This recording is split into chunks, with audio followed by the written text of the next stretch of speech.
Hey guys, welcome back to my channel. I hope you're all doing great and I hope that this video reaches y'all because I didn't upload for the past few weeks. You know what it does to the algorithm? I'm done with some of my exams for now and I'm back with a video. We're going to unpack and reflect on Ariana Grande finally addressing the Nickelodeon controversy, as well as how Badgley is linked to Peck in the past. But before I start, please make sure that you like this video and subscribe because I want to buy an alpaca. Yeah, I would really like that. Thank you. So you might have seen these clips of Ariana Grande going viral, and they're viral for a reason that Ariana has opened up about the Nickelodeon Creeps department situation. If you've been living under a rock, the documentary Quiet on Set was released on Netflix a few months ago, which covered the perverted, creep and disturbing work environment the kids had to work in at Nickelodeon. And Dan Schneider was a big part of these work environments, as well as some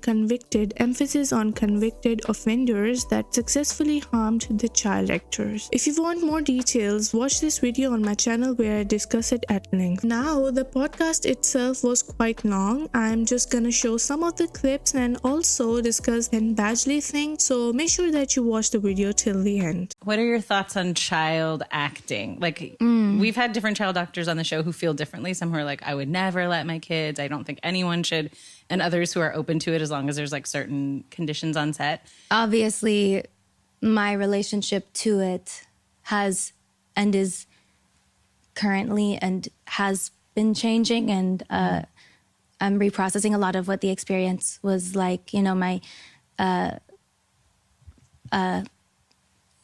think that the environment needs to be made safer if kids are going to be acting, and I think there should be therapists. I think there should be parents allowed to be wherever they want to be, and I think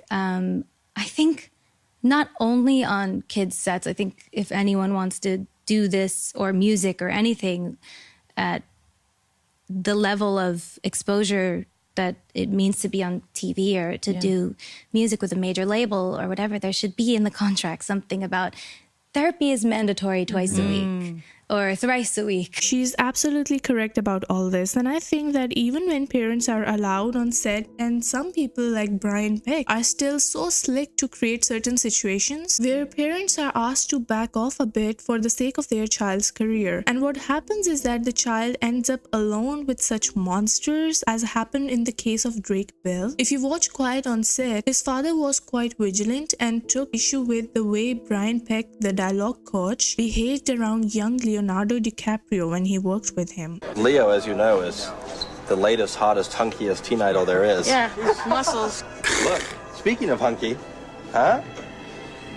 Peck would work with Nickelodeon frequently, appearing in Kenan and Kel, Good Burger, The Amanda Show, and all that. Peck moved to Nickelodeon and coached on almost all their shows, really. It was one of those shows where he befriended a pretty major child actor. That child was by Peck. He came forward and filed criminal charges against Peck. And Brian knew that Drake's dad sees right through his BS, so he created certain situations where Drake had to go to Brian's home but without his dad. And that's where Brian S.A. Drake Bell. But a lot of people don't have the support that they need to get through performing at that level at such a young age, but also dealing with some of the things that the survivors who've come forward, and there's not a word for how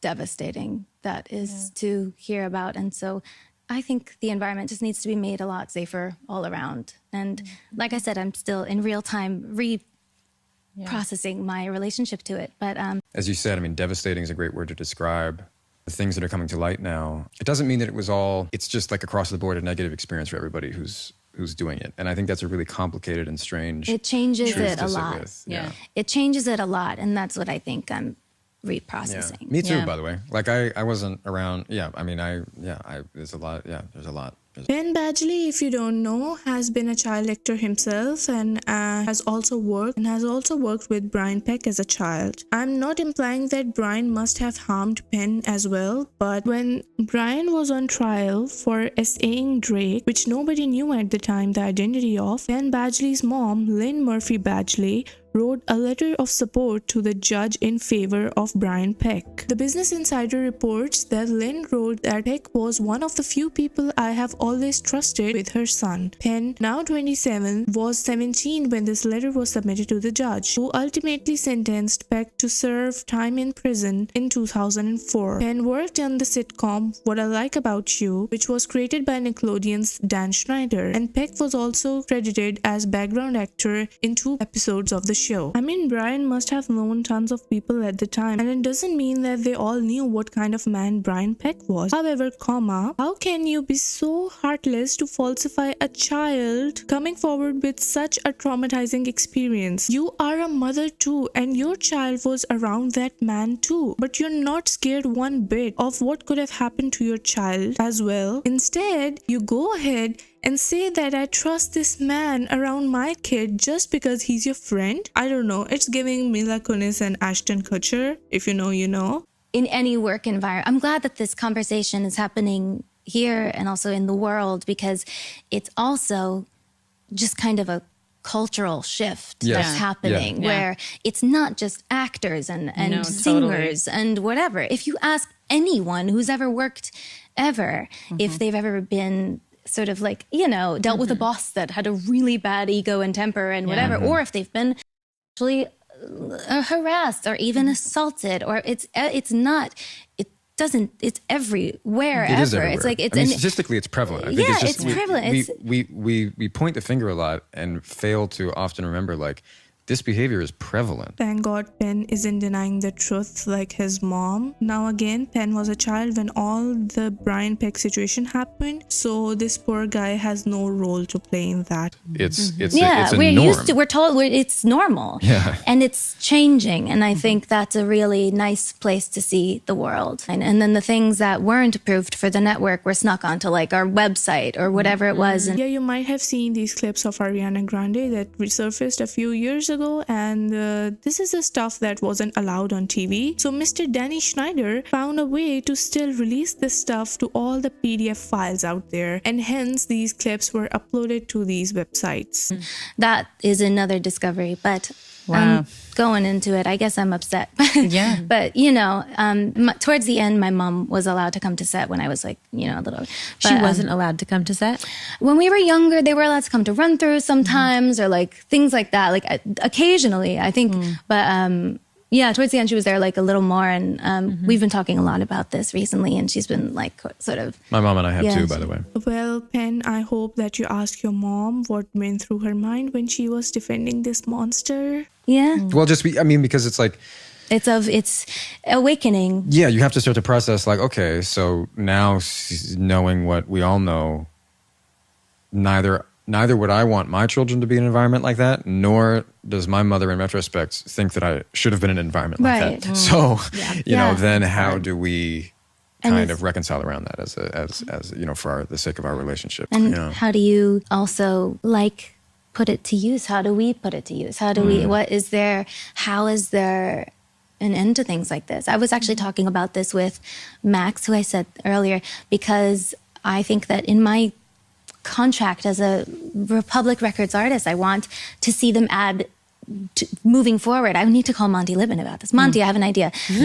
No, but I think it should be provided that if you're going to be doing this on this scale and your life is going to turn into something that you know it is, if you do it, if it goes well, and if you get to do it and you get to be on the stage at the Grammys, and you know your dreams are coming true, there should be an element that is mandatory of therapy, of a professional person to unpack what this experience of your life changing so drastically does to you at a young age, at any age.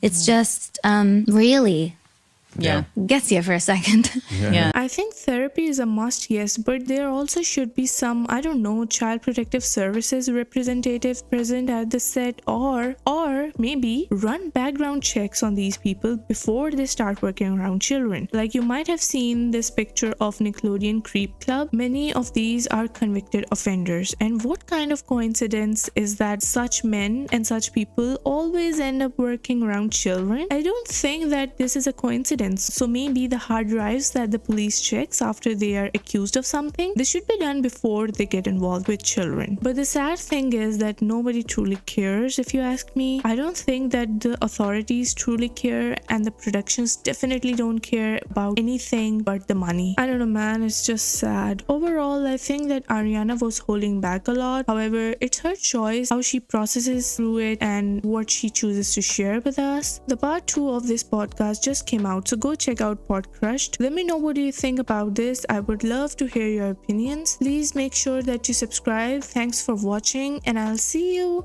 in the next one. Bye.